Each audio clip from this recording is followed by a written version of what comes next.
Hello students, मैं अर्चना खंडेलवाल। आज हम इथोलॉजी का नेक्स्ट चैप्टर पढ़ने जा रहे हैं जिसका नाम है मेथड्स ऑफ स्टडिंग बिहेवियर। व्यवहार अध्ययन की विधियां मीन्स हम किस किस तरीके से व्यवहार का अध्ययन करते हैं। व्यवहार संबंधी सभी जो स्टडीज़ हैं वो प्रयोगशालाओं या जंगलों में ही नहीं होते हैं, वरन पालतू, घरेलू या जो अपने चिर परिचित जानवर होते हैं उनके भी हम सामान्य ऑब्जर्वेशन से प्राणी व्यवहार के संबंध में जानकारी ले सकते हैं। इस तरह से जो व्यवहार की शुरुआत है, व्यवहार की जो स्टडी है वो सबसे पहले घर से ही होती है। हम सब देखते तो बहुत हैं जंतुओं को, लेकिन उनका जो ऑब्जर्वेशन है वास्तव में कीनली ऑब्जर्वेशन हम बहुत कम तरीके से करते हैं। तो व्यवहार के जो अध्ययन की स्टडीज़ हैं, काफ़ी सारे साइंटिस्ट के नाम हैं। पहले हम कार्ल वॉन फ्रेश, निको टिनबर्जन, कॉरन लॉरेंस जैसे जो इथोलॉजिस्ट हैं उनका हम स्टडी पढ़ चुके हैं उनको कि किस तरह से उन्होंने अपने प्राकृतिक आवास में रह करके अपने बाड़ों में ही अध्ययन करते हुए महत्वपूर्ण जानकारियाँ एकत्रित की थी। इसी तरह से जैन फॉन लेविक गूडोल हैं जिन्होंने चैंपियंजी के अध्ययन में 40 साल से भी अधिक समय बिताया है। डॉयन फॉसी ने गोरिल्ला के साथ में अपना पूरा जीवन व्यतीत कर दिया। फॉसी को तो इसी वजह से शिकारियों ने हत्या भी कर दी। इसी प्रकार जॉर्ज शेलर जो है उन्होंने बाघ और हिमालयी जो एनिमल्स हैं उनके ऊपर स्टडी की। इरविन डिवोर ने बबून्स पर अपनी काफ़ी अच्छी स्टडीज़ की। जॉन एफ आइजनबर्ग का नाम जो मैमल्स होते हैं उनकी इको इथोलॉजिस्ट की स्टडी के लिए जाना जाता है। और भारत के जो सालिम अली हैं और अच्छे ऑर्निथोलॉजिस्ट हैं वो पक्षी विज्ञान में उन्होंने महत्वपूर्ण योगदान जो है उन्होंने दिया है।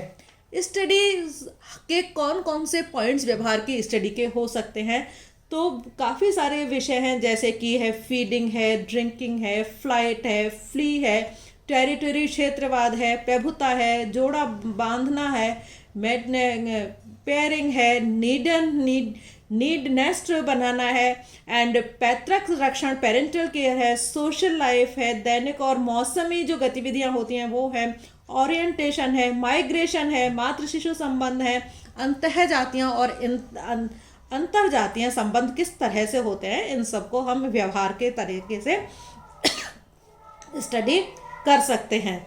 तो जो हम जानते हैं कि जो मनोविज्ञान और व्यवहारिकी जो हैं वो दोनों ही व्यवहार से संबंधित हैं। तो व्यवहार की सभी जानकारियों के लिए न्यूरल मैकेनिज्म को अनेक विधियों से समझा जा सकता है।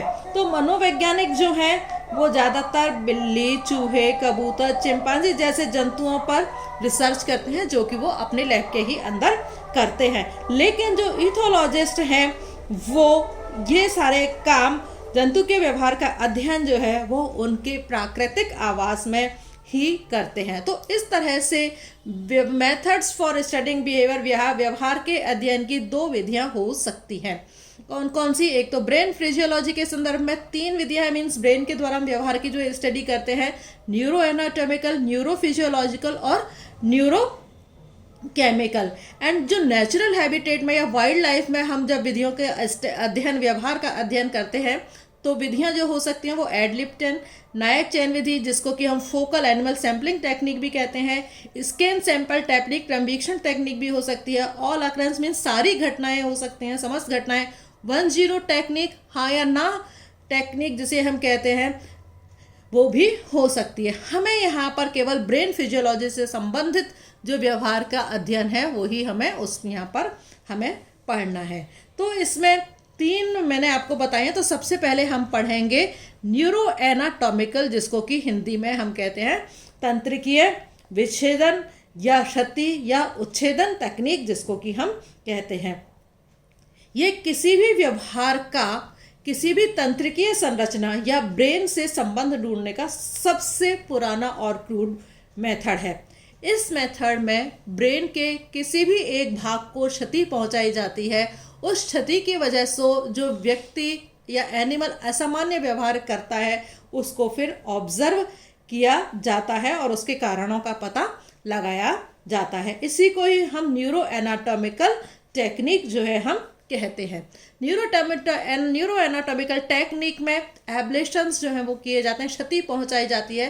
क्षति बड़ी भी हो सकती है और छोटी भी हो सकती है। तो बड़ी क्षति पहुंचाने के लिए यदि हम लैब में एक्सपेरिमेंट्स कर रहे हैं तो चाकू का इस्तेमाल जो है वो किया जाता है, चाकू के घावों के द्वारा किया जाता है। जबकि छोटी और लोकल हमें एब्लेशन करना है तो प्लेटिनम इरिडियम इलेक्ट्रोड की सहायता से विद्युत धारा प्रवाहित कर टिश्यूज़ को दाग कर उनको क्षति पहुंचाई जा सकती है। इसी तरह से कैनेइक अम्ल जो है पॉइजनस न्यूरल पॉइजन है, उससे भी क्षति जो है वो पहुंचाई जा सकती है। यहाँ पर हम ब्रेन सेल्स के बारे में बात कर रहे हैं। तो ब्रेन सेल्स दो तरह से इफेक्ट हो रही हैं, एक तो एब्लेशन करके और दूसरा उसको स्टिमुलेशन करके। एब्लेशन में ब्रेन सेल्स को नुकसान पहुंचाया जाता है, उनको डिस्ट्रॉय किया जाता है, जबकि स्टिमुलेशंस में ब्रेन सेल को एक्टिव किया जाता है, उनको सक्रिय किया जाता है। तो इन्हीं विधियों से जो साइंटिस्ट हैं उन्होंने ब्रेन मैप जो है तैयार किए हैं, जिन्हें स्टीरियोटैक्सिक एटलस जो है इनको हम कहते हैं। तो कैट के बिल्ली के ऊपर, कुत्ते के ऊपर और चूहे के जो ब्रेन मैप हैं वो तैयार किए जा चुके हैं। तो इस विधि को सबसे पहले जो मेडिकल क्षेत्र के जो डॉक्टर्स थे उन्होंने ब्रेन की चोट जिन मरीजों पर लग जाती है उन्होंने सबसे पहले ही इस विधि को, उनके व्यवहार की स्टडी की और उन्होंने सबसे पहले इस विधि को खोजा था। और इन डॉक्टर्स ने ये पाया कि मस्तिष्क चोट वाले जो मरीज होते हैं उनके व्यवहार में एक खास परिवर्तन आता है। इससे उन्होंने ये निष्कर्ष निकाला जो व्यवहार का संबंध है वो मस्तिष्क से होता है। तो पोस्टमार्टम जब होता है तो हम उसमें भी यही देखा जाता है कि मरीज के किस भाग में क्षति पहुंची है और उससे मरीज का व्यवहार में कहाँ पर कैसा परिवर्तन हुआ है। तो इससे व्यवहार का मस्तिष्क से सीधा संबंध पता लगता है। इसके बहुत सारे एग्जाम्पल्स हैं जो कि व्यवहार का मस्तिष्क से संबंध बताते हैं। एक बेस्ट एग्जाम्पल जो है ब्रोका एंड वेरोनिका एग्जाम्पल के नाम से फेमस है, जो कि ब्रोका एक डॉक्टर थे और उनके पास में जो पेशेंट आया था वो ब्रेन इंजरी का हुआ था। तो उन्होंने देखा कि ब्रेन इंजरी है और आवाज़ में त्रुटि है। तो उसमें आवाज़ में त्रुटि में ये था कि जो पेशेंट था वो अस्पष्ट बोल रहा था, क्लियर उसकी आवाज़ नहीं थी, तो बात को समझने में दिक्कत आ रही थी, लेकिन जो बात वो कर रहा था वो सही था। इसी तरह से जो वेरोनिक डॉक्टर थे, वेरोनिक जो थे उन्होंने साइंटिस्ट थे, उन्होंने एक ऐसा क्षेत्र पाया जो कि स्पीच के लिए जिम्मेदार था। वेरोनिक ने ये देखा कि जब ब्रेन में इंजरी लगी तो जो पेशेंट है वो उसका बोलना तक तो बिल्कुल क्लियर, साफ है, स्पष्ट उच्चारण है, लेकिन वो जो बात कर रहा था वो सामंजस्य विहीन थी, टूटी फूटी बातें वो कर रहा था, मीन्स उसकी बातों को समझने में कठिनाई हो रही थी। तो इस क्षेत्र में हो रही थी। तो इस तरह से जो ब्रोका रीजन है वो वाणी के लिए, स्पीच के लिए रेस्पॉन्सिबल होता है और इस ब्रोका रीजन में गले का जो लैरिंग्स की पेशियां होती हैं वो उसको नियंत्रित करता है। जबकि जो वेरोनिक रीजन है वो एक तरह से वर्ड रिट्राइवर होता है, मीन्स वो एक तरह से डिक्शनरी की तरह से वो काम करता है। तो इस तरह से साइंटिस्ट ने बहुत सारे एक्सपेरिमेंट्स एनिमल्स के ऊपर किए, एब्लेशंस करके किए और उन्होंने बताया कि जो मिड ब्रेन के पेरीइक्विडल, मीडियल हाइपोथैलेमस और एमिगडाला जो कैट्स के अंदर होते हैं वो उसके एग्रेसिव बिहेवियर एंड डिफेंस को प्रभावित करने का काम करते हैं। विजुअल कॉर्टेक्स का भी संबंध साइंटिस्ट ने बताया। चीज़ों को डिस्क्रिमिनेट करने के लिए विजुअल कॉर्टेक्स क्या विभिन्न आकृतियों में डिस्क्रिमिनेशन करने का काम करता है। इसके अलावा जो वेंट्रोमीडियल एब्लेशन है वो की एब्लेशन की वजह से हाइपरफेजिया हो जाता है, मीन्स जो चूहा है, जो एनिमल है उसको भूख बहुत ज़्यादा लगती है, मीन्स जो क्षतिग्रस्त क्षेत्र होता है वो एक वास्तव में सैटाइटी सेंटर जो है वो होता है। इसी तरह से लेटरल हाइपोथैलेमस एब्लेशन यदि हो जाता है किसी चूहे के अंदर तो वो हमेशा के लिए खाना बंद कर देता है। मीन्स जो क्षतिग्रस्त भाग होता है वो एक तरह से फीडिंग सेंटर जो है होता है। तो साइंटिस्ट ने ये पाया कि कॉर्टेक्स का जो सीधा संबंध है वो उसकी लर्निंग से भी होता है। तो जैसे जैसे कॉर्टेक्स का पार्ट हटाते जाते हैं वैसे वैसे ही जो एनिमल होता है उसकी लर्निंग में कमी आती जाती है। मीन्स जो लर्निंग है वो कॉर्टेक्स में समान रूप से वितरित होती है और इसको लॉ ऑफ इक्विपोटेंशियल कहते हैं। तो learning is directly proportional two parts of cortex. जितना जितना हम कॉर्टेक्स का पार्ट हटाते जाएंगे उतनी ही लर्निंग जो है वो कम होती हुई चली जाती है। नाउ एक और एग्जाम्पल जो था एनिमल वो किया था, फॉर एग्जाम्पल जो ब्रेन का जो पैराइटल एब्लेशन यदि हम करते हैं तो पैरालिसिस हो जाता है एंड पैराइटल लोब के हटने पर जो संवेदी गतिविधियां होती हैं वो प्रभावित होती हैं। इसी तरह से एक और एक्सपेरिमेंट साइंटिस्ट ने बिल्लियों के ऊपर किया।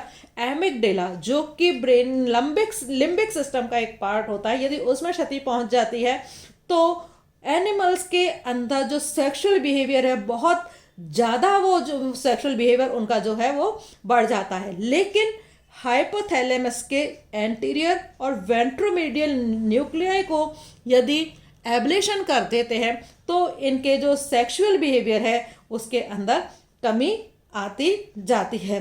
तो ये एक्सपेरिमेंट ये बताता है कि मस्तिष्क के कुछ विशिष्ट क्षेत्र हैं जो लैंगिक व्यवहार को प्रारंभ भी करते हैं और समाप्त भी वो करते हैं। तो शुरुआत के वर्षों में जो न्यूरल एब्लेशंस हैं ये तकनीक से मस्तिष्क के रहस्यों को समझने में काफ़ी सहयोग रहा, लेकिन बाद में जो न्यूरोलॉजिस्ट ने उन्होंने इस तरीके को बंद कर दिया क्योंकि इसको उन्होंने बहुत ज़्यादा क्रूड माना। क्योंकि जब भी शल्य क्रिया में हम या जब भी कोई एब्लेशन करते हैं, कोई एक विशिष्ट भाग हटाया जाता है तो उसके चारों ओर का जो टिश्यू है वो भी क्षतिग्रस्त हो जाता है। तो ऐसे में ये पता लगाना काफ़ी कठिन हो जाता है कि व्यवहार में जो बदलाव है उस विशिष्ट भाग को हटाने के कारण आया है या फिर जो आसपास के टिश्यू हटाए गए हैं उनकी वजह से व्यवहार में कमी आई है। तो इससे चीज़ साफ ये पता नहीं चल पाती थी कि आखिर व्यवहार में बदलाव जो है वो किस वजह से आया है। तो मस्तिष्क में यदि एक कॉम्प्लेक्स या कोई एक चीज़ किसी चीज़ का रिप्रेजेंट करती है तो इसका यदि एक भाग भी एब्सेंट हो जाता है तो सारा जो सिस्टम है वो ही रूपांतरित हो जाता है। फॉर एग्जाम्पल वेंट्रोमीडियल हाइपोथैलेमस को यदि हम क्षति पहुंचाते हैं तो नॉरएड्रेनर्जिक बंडल भी खत्म हो जाते हैं। इसी तरह से यदि लेटरल हाइपोथैलेमस को क्षति पहुंचाई जाती है तो नाइग्रोएस्ट्रल बंडल्स को भी क्षति पहुंचती है जो कि डोपामिनर्जिक फाइबर्स को धारण करके रखते हैं। तो इन आजकल जो एब्लेशंस हैं उसके के लिए और कई सारे मेथड्स जो आ गए हैं, जैसे कि एस्पायरेशन है जिसमें कि चूषण या सक्शन के द्वारा छोटे से भाग को खींचा जाता है। क्रायो प्रोब्स जो हैं ठंडी शलाका जिसको कहते हैं उसके द्वारा छोटे से भाग को फ्रीज करके क्षति पहुंचाई जाती है। और लेज़र बीम, इनमें भी डिफरेंट फ्रीक्वेंसीज के जो लाइट है वो काफ़ी सघन होती है और छोटे अनवर्जी पुंज के रूप में रूपांतरित की जाती है जो कि बहुत ज़्यादा गर्मी और शक्ति पैदा करती है। तो उसके द्वारा भी क्षति पहुंचाए जाने का काम इनके द्वारा होता है। Thank you.